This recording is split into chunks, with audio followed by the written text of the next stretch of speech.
Hoy traigo la segunda parte del libro, titulado, Alerta Roja, Falsos Profetas Presentes. En el día de hoy el escritor va a comparar de acuerdo a sus experiencias, las subastas, con las maratónicas del canal llamado Enlace. El escritor hace énfasis en la forma antibíblica, en que el canal hace, sus maratónicas. La Biblia habla de dar, mas no nos manipula, o nos exige a dar. Ya sea a ofrendar, o a diezmar, aunque el término diezmar no se menciona en el Nuevo Testamento como requisito para la iglesia. En el segmento que vamos a escuchar hoy, el escritor hace una comparación de las subastas seculares con las maratónicas del canal Enlace. Antes de comenzar a leer el libro deseo decir que es más bienaventurado dar que recibir. Más cuando trabajamos en el reino de Dios no debemos de usar métodos del mundo para pedir colaboración ni mucho menos hacer creer a las personas cosas que la Biblia no dice con el fin de recaudar fondos. Es un deber de todo cristiano, sostener la obra del Señor en su congregación, mas el sostener un ministerio internacional no es deber sino opcional. Y como ya dije lo repito, no se debe torcer la palabra de Dios para sostener un ministerio. Desgraciadamente en estos tiempos, han surgido muchos pseudo-cristianos, que están utilizando el Evangelio para enriquecerse. Toda subasta consiste en intentar convencer a los oyentes por medio de la repetición una y otra vez se dice, casi como ametralladora, que compre, compre, compre. Repiten el precio, repiten qué tan valioso es el objeto, repiten que usted debe comprarlo, repiten el precio y repiten y repiten y repiten. Es comprobado que el ser humano es susceptible a la repetición. He oído un dicho cínico que dice así: si repites una mentira suficientes veces, se llegará a creer. Y esto lo vemos desde políticos hasta predicadores. No importa si algo no tiene fundamento en la realidad, se sigue repitiendo y la gente llega a creerlo. En muchos países los políticos repiten una y otra vez trabajo, paz y estímulo económico. Y la gente les cree, mientras siguen robando millones de los cofres del Estado a costa de los impuestos cuidadosamente recaudados. La ciencia de la propaganda televisiva y radial se fundamenta en que la repetición convence. ¿Cuántos comerciales por Coca-Cola has visto tú en la vida? Adivina, ¿cuál es la bebida más popular del mundo? La repetición vende. En la subasta santa de enlaces me puse a tratar de contar las veces que se repetían las palabras bendición, siembra tu semilla de fe, haz tu promesa para con Dios, pacta con Dios, pero perdí la cuenta. Era buena la animadora, hablaba tan rápido que a veces no se distinguía si estaba hablando lenguas o subastando las múltiples bendiciones de Dios. Por cierto, cuando aceleraba tanto la velocidad de las palabras, ya no se distinguían las palabras, lo único que yo escuchaba era un balbuceo como en lenguas que decía Baal, Baal, Baal, ven y bendiga. La animadora miraba la cámara y repetía exactamente lo que tú tenías que hacer, que era tomar el teléfono y llamar. En la pantalla estaban los números, cada país en que se pasaba el programa. Ella, como ametralladora, decía que tú debías sembrar tu semilla de fe, porque Dios estaba comprobando lo que estaba en tu interior si tú estabas dispuesto a dar a Dios primero para que luego fluyera la bendición. Olvídate, querido amigo lector, de tratar de analizar lógicamente lo que ella estaba diciendo, porque eso no es el punto. La, la subastadora estaba dispuesta, estaba decidida a hacerte creer que si tú le dabas a Dios primero, la bendición fluiría. Olvídate, olvídate de tratar de analizar lógicamente lo que estaba diciendo. Ese no es el punto. El punto es el borbandeo. Con ese borbandeo, con esa repetición, ella, la programadora, la subastadora, tenía un solo propósito: llamar hacerte que llames por teléfono y hagas una promesa de pago. La subasta santa utiliza bien el principio de la repetición. Sin embargo, no se me va la pregunta. Jesús, pregunto, ¿Jesús subastaba la gracia de Dios en algún momento? ¿Por qué las tácticas de subasta para comunicar el Evangelio? ¿Por qué utilizan técnicas comerciales que relacionan dinero con el Evangelio? Es extraño, raro. Nuestro Señor nunca recurría a semejantes cosas, más bien todo lo contrario. Pero la tarea principal del subastador es vender. Debe vender la vaca, la casa o el carro. Al subastador no se le pide analizar el valor de la compra. Su tarea única es vender al máximo precio que pueda. Los buenos subastadores utilizan variadas técnicas. Algunos son chistosos, otros convencen por la fuerza de su voz, otros por la repetición, señalando que la competencia podría ganarle si tú no compras. La subasta santa de las maratónicas o de los maratones evangélicos recurren a las mismas tácticas.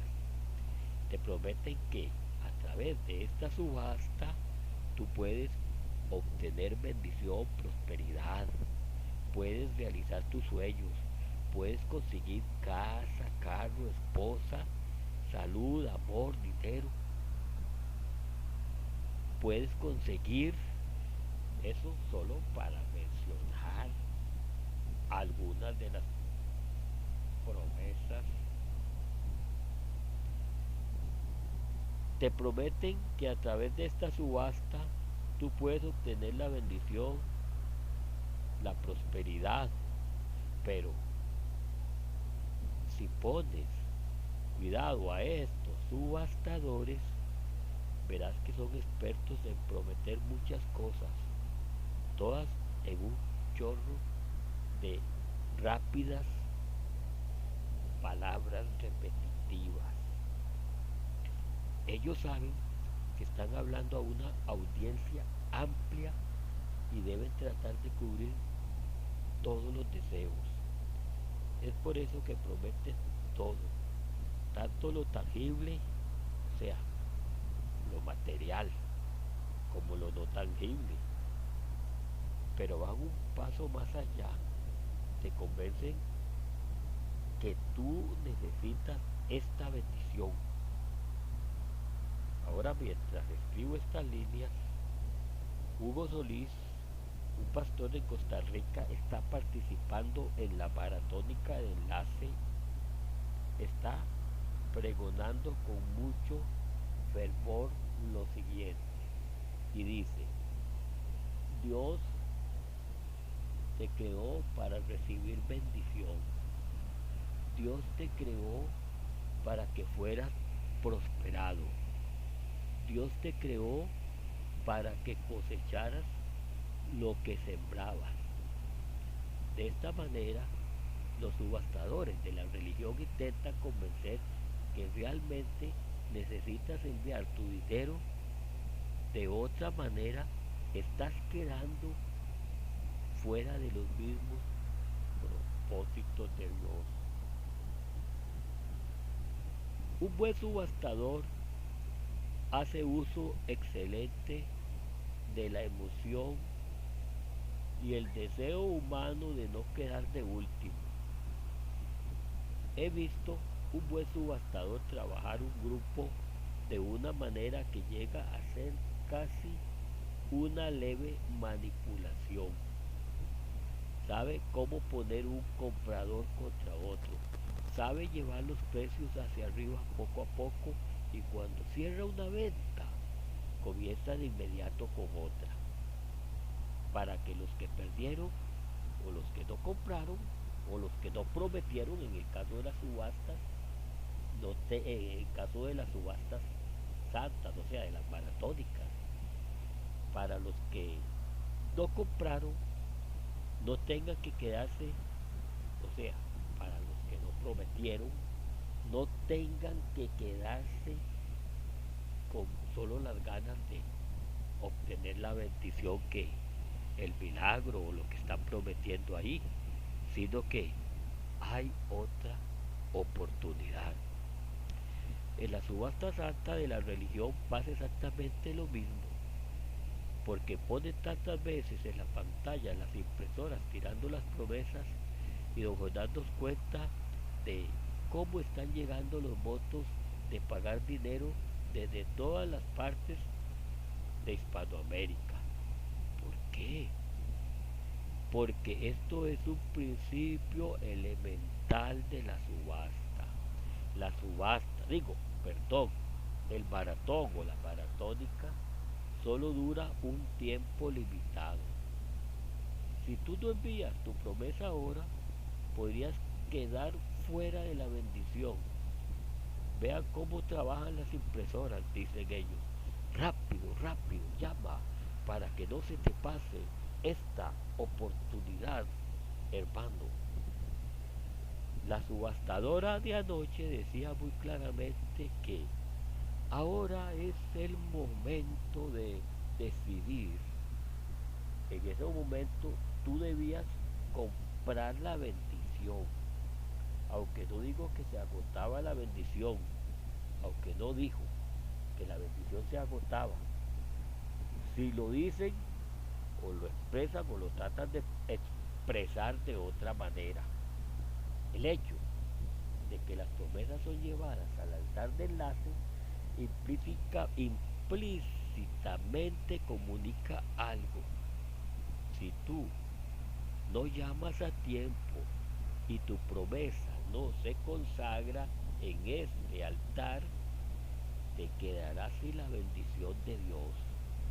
Los testimonios son usados en ese contexto.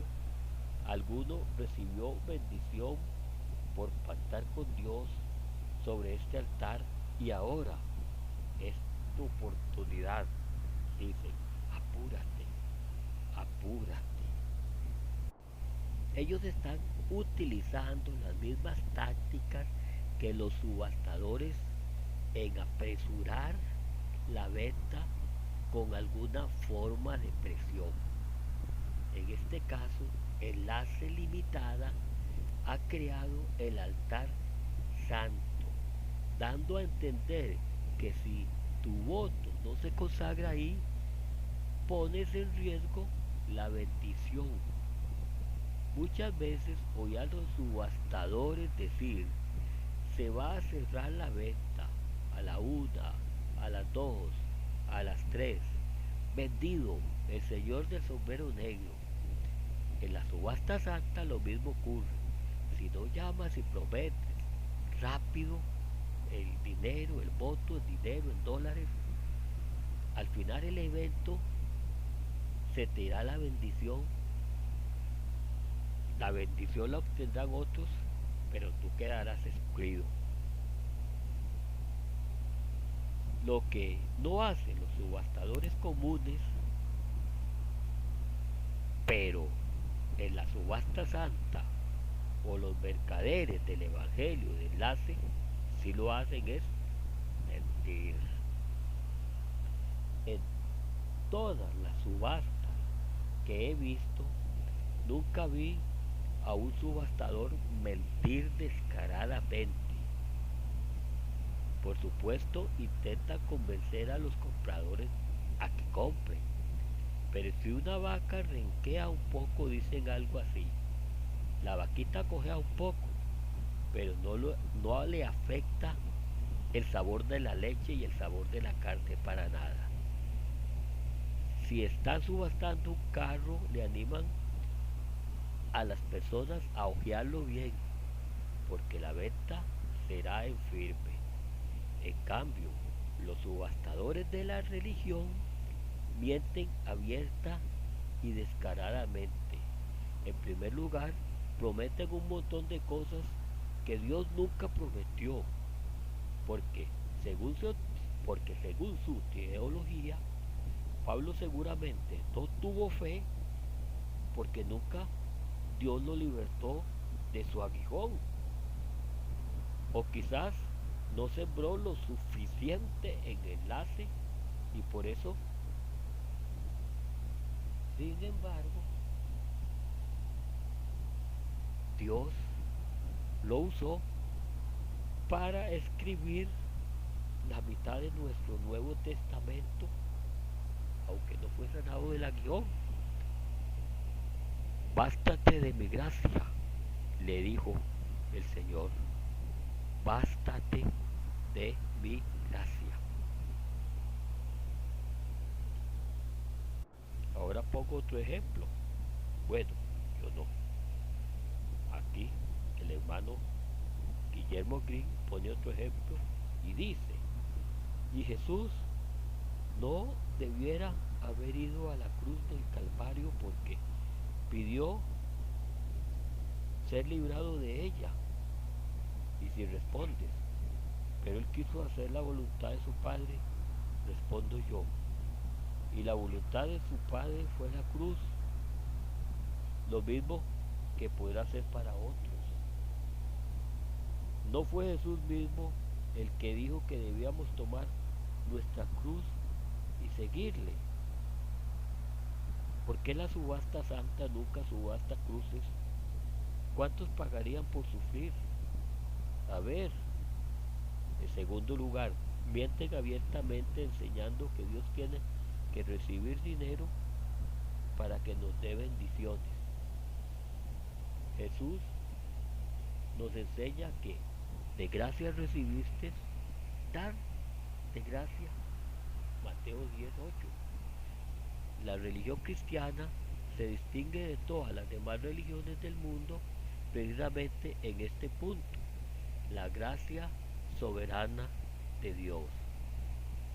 Si Dios escogió a los suyos desde antes de la fundación del mundo, como dice Efesios 1, versículo 4, y en Apocalipsis 17, versículo 8, y en el tiempo los atrajo a sí mismo, obrando fe en su corazón, y si Dios dio su propio Hijo por ellos y por nosotros, y con él les ha prometido dar una gran herencia en gloria, como está escrito en Romanos 8, 17 al 39, entonces, ¿de qué habla la subasta santa de dar a Dios para que Él nos dé? Dice la Biblia claramente: ¿quién le dio a Él primero para que le fuese recompensado? Porque de Él y por Él y para Él son todas las cosas. A Él sea la gloria por los siglos. Amén.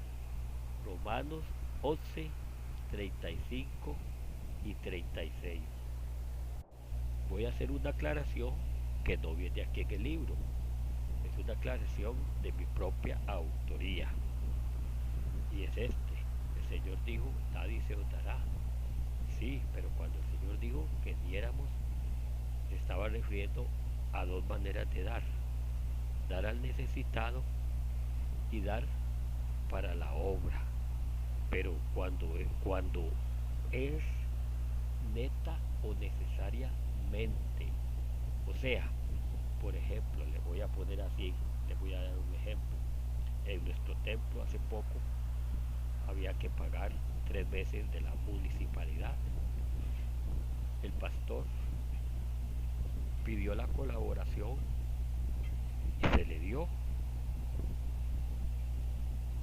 Damos lo que llamamos diezmo, aunque la palabra diezmo o el término diezmo en el Evangelio no es vigente, porque en el Evangelio la palabra es ofrendar, como lo habla Pablo en el libro de los Corintios, que dice que cada primer día de la semana, cada uno conforme ha decidido, bueno, lo voy a leer primeramente, lo voy a leer exactamente como dice. En Primera de Corintios, capítulo 16, del versículo 12 en adelante, leemos: el que tiene oído, oiga, dice el Espíritu Santo. Cada primer día de la semana, cada uno de vosotros ponga aparte algo según haya prosperado, guardándolo para que cuando yo llegue, decía Pablo, no se recojan entonces ofrendas. Ve, no habla de diezmos, el Nuevo Testamento no habla de diezmos, pero se habla de dar. Entonces sigue diciendo, y cuando haya llegado a quienes hubiere destinado por carta, a estos enviaré para que lleven vuestro donativo a Jerusalén. Y si fuere propio que yo también vaya, irán conmigo. Iré a vosotros cuando haya pasado por Macedonia, pues por Macedonia tengo que pasar. Y entonces aquí está hablando, Pablo está hablando de una necesidad que estaban afrontando los hermanos de Jerusalén, y entonces él pidió una ofrenda especial. Pero los hermanos también siempre recogían una ofrenda, sea por semana o sea por mes o por día. Ellos siempre recogían una ofrenda para los viajes, porque Pablo tenía, por ejemplo, que viajar, aunque Pablo en muchos de sus viajes él trabajaba, él hacía carpas, él trabajaba también, pero la obra del evangelismo no la hacía solo él tenía colaboradores. Entonces voy a ponerles un ejemplo así corto, así,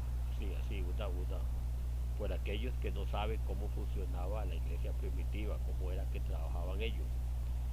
Pablo, por ejemplo, si ustedes leen el Nuevo Testamento, ustedes ven que Pablo y Silas, ustedes ven que habla de Timoteo, y Pablo, por ejemplo, se iba con un siervo, a veces andaba con Silas, y entonces él iba a un lugar, predicaba el evangelio, entonces se quedaba medio año, un año, 2 años, depende, ahí la Biblia lo dice, ahí dice cuánto tiempo se quedó en tal lado, bueno, casi siempre, en muchas partes dice, y Pablo se quedó tanto tiempo en tal lugar, afirmando una iglesia, y cuando ya Pablo afirmaba una iglesia, entonces dejaba un pastor,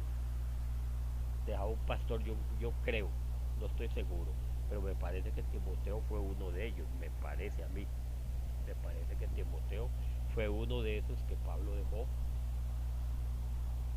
Eso era mientras Pablo estaba libre. Ya cuando Pablo fue metido en la cárcel, encerrado en Roma, entonces él tenía colaboradores que tenían que llegar hasta allá, hasta Roma, tenían que viajar desde todas las partes de donde estaba la iglesia, y tenían que viajar y a visitar a Pablo. Entonces cuando llegaban, ya el Espíritu Santo le había dado a Pablo la palabra, entonces la agarraban, la arrollaban y, como decimos, de contrabando sacaban la palabra y la iban repartiendo en las iglesias y otros iban haciendo copias.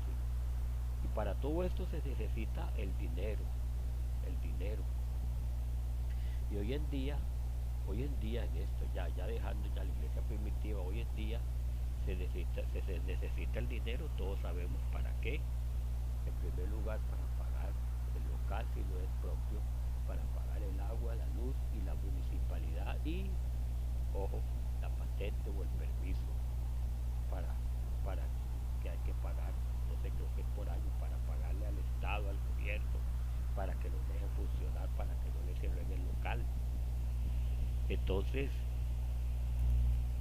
todo este asunto nosotros debemos de apoyar, debemos de ofrendar, aunque en las iglesias se dice diezmo, eso no importa que se llame diezmo, pero sí debemos de cooperar. Pero el problema es cuando ya agarran este asunto de las ofrendas ya como forma de negocio, que es lo que está hablando aquí el libro. Este libro está hablando aquí de negocio. Inclusive hay muchos evangelistas, entre comillas, muchos que se dicen ser apóstoles, etcétera, etcétera, que, que escriben libros para ganar, para acrecentar su, su economía. No es malo, por ejemplo, yo estoy leyendo un libro, un buen libro, pero es un buen libro y no es un libro que engaña. Mientras que hay muchos libros, por ejemplo, de lo que combate este libro, de la doctrina de la prosperidad, que hace poco estaba en auge, que ya ha bajado un poco después de la pandemia. Y entonces, ese era mi comentario y ahora voy a continuar con el libro. Continúa el libro diciendo: decir que tenemos que dar a Dios para que Él nos dé atenta contra la gracia de Dios, la bondad de Dios, la sabiduría de Dios y la gloria de Dios. Es una blasfemia porque reduce el cristianismo a una religión pagana. Los baales de Canaán y los dioses modernos paganos, todos primero exigen para que luego bendigan. El mensaje de la subasta santa es el mismo, es una subasta pagana. Y dice: pague, pague, para que Dios conceda su milagro. Dicho paganamente o impíamente se diría, o se cree, o se traduce, o se da a entender lo siguiente: pague para que los dioses le recompensen su ofrenda. Es cierto que el Señor dice que el que mucho siembra, mucho recibe. Ya esto ya no es del libro, esto es de mi parte, eso es un pensamiento. Dice el Señor que el que mucho siembra, mucho recibe. Pero como ya lo dije, es ayudando a los necesitados y ayudando para que la obra de Dios siga corriendo, pero no para que otros vividores del Evangelio, mercaderes del Evangelio, se hagan ricos. Ya eso es otro extremo. Y continúa aquí diciendo: es interesante el énfasis que hace enlace en el concepto sembrar y cosechar. Los dioses paganos son dioses de la tierra, la fertilidad, la prosperidad terrenal. La subasta santa habla principalmente de prosperidad terrenal. ¿Por qué nunca prometen que el que ofrenda más será el primero de irse en el rapto, por, porque no se trata de irse de este mundo, sino de disfrutar su prosperidad. ¿Por qué don Jonás nunca promete una casita un poco más espaciosa en el cielo? ¿Por qué Jonás nunca promete un BMW celestial con qué pasear con Abraham, su héroe? Su héroe de la prosperidad y la bendición. Es obvio que Jonás Inc., o sea, la corporación de Jonás, no tiene ningún interés en el cielo, porque dejaron de promover el cristianismo y se dedicaron a proclamar su versión cristianizada del paganismo. Y advertencia: no compres en la subasta santa. Eso lo dice el libro, yo nada más estoy leyendo. Ya para ir terminando, voy a leer aquí la última parte de este capítulo 2 del video 2 de la parte segunda de Alerta Falsos Profetas Presentes. Voy a leer un testimonio de un hermano llamado Elkin Pérez, que está aquí en el libro, y dice lo siguiente. Elkin Pérez participó como músico durante varios años con un grupo evangélico. Al darse cuenta de muchas aberraciones tanto doctrinales como morales, salió del grupo y se ha unido a la Iglesia Reformada en Bogotá. En las palabras que siguen cuenta un poco de su experiencia. Ya aquí no va a hablar de enlaces, sino que va a hablar de una secta pseudo-cristiana, o sea, una iglesia que se dice ser cristiana, pero no lo es. Dice así, dice lo siguiente. Conocí la llamada teología de la prosperidad apenas comenzando mi vida cristiana. Puedo hablar abiertamente de ella, pues lo que escribo. Les decía que, dice aquí el libro, conocí la llamada teología de la prosperidad apenas comenzando mi vida cristiana. Puedo hablar abiertamente de ella, pues lo que escribo fue una experiencia real, de lo cual nada es inventado. Mi intención es compartir mi experiencia porque estoy muy feliz de haber conocido las doctrinas de la gracia. Tristemente tengo que decir que participé del abuso que se le hace a la gente, haciéndole creer cosas totalmente antibíblicas. En la iglesia donde comencé a servir a Dios, yo participaba tocando el piano en alabanza, y una de las cosas que distinguía a esta iglesia era la venta indiscriminada de pañuelos ungidos con aceite santo supuestamente traído de Israel. Pero el truco consistía en que el pastor me mandaba a mí a comprarlos al supermercado donde el dueño casualmente se llamaba Israel. Mi pastor con risa burlona justificaba este proceder de un pasaje bíblico de Hechos 19:11 y decía que de igual forma como había sucedido a Pablo sucedía con sus pañuelos. Él aseguraba que si había un endemoniado o un enfermo y le colocaban este pañuelo automáticamente, y si le colocaban el pañuelo al endemoniado, automáticamente quedaría libre y sano. Lo mismo hacían con cassette de la oración ungida del misionero David Martins Miranda, fundador de esta iglesia bien llamada secta Dios es Amor, de procedencia brasilera. A este hombre lo idolatraban de manera exagerada. Vendían además de sus cassettes llaveros con su fotografía, pues afirmaban supuestamente que esto les ayudaba a cuidar su vivienda, su carro, etcétera. Inclusive recuerdo a una señora que testificó que una vez que salió de su casa dejó por descuido las llaves pegadas en la puerta y se demoró todo el día. Cuando llegó a su casa no le habían estado los ladrones, pues el misionero le había cuidado la casa. O sea, ahora ese misionero era omnipresente. Es vergonzoso para mí contar estas bajezas que practican ciertos pseudocristianos. Yo sabía que todo era parte de un show para que la iglesia se llenara de gente. El tiempo que yo pertenecí a esa iglesia lo hice porque realmente quería de todo corazón servirle al Señor, pero estas personas hicieron que mi estadía fuera un martirio.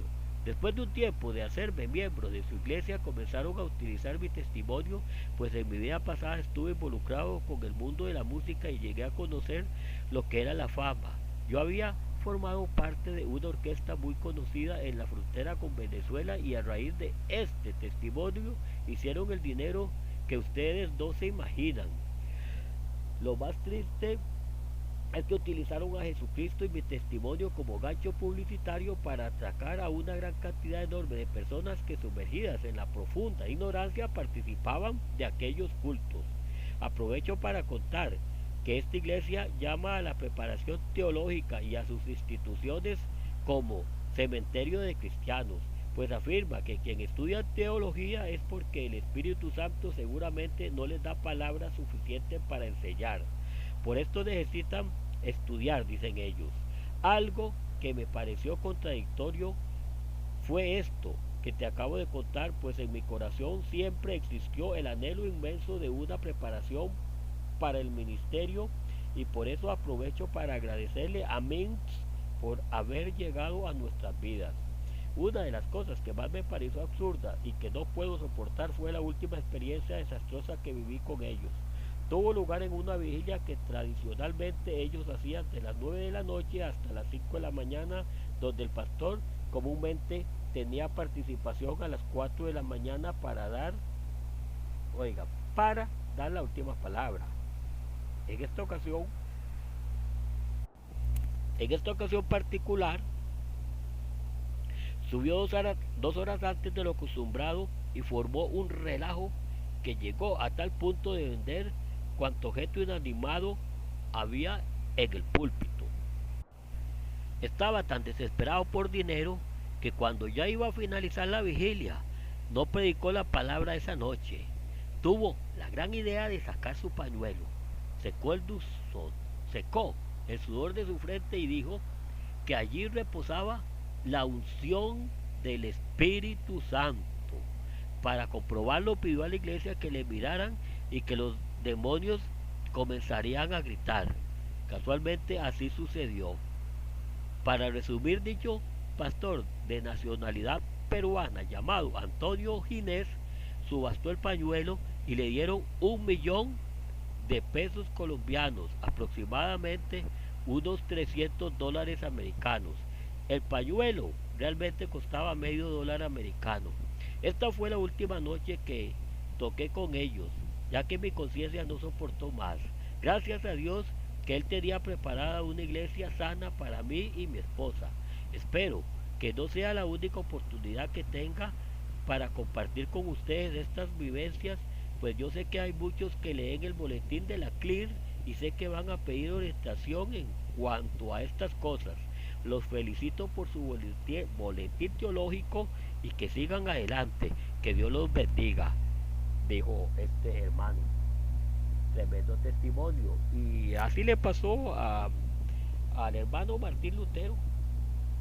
El vaso, la gota que derramó el vaso fueron las indulgencias del Vaticano. Y con esto me despido y muchas gracias. Con el testimonio de ese hermano terminamos este segundo video del libro escrito por el escritor cristiano Guillermo Green.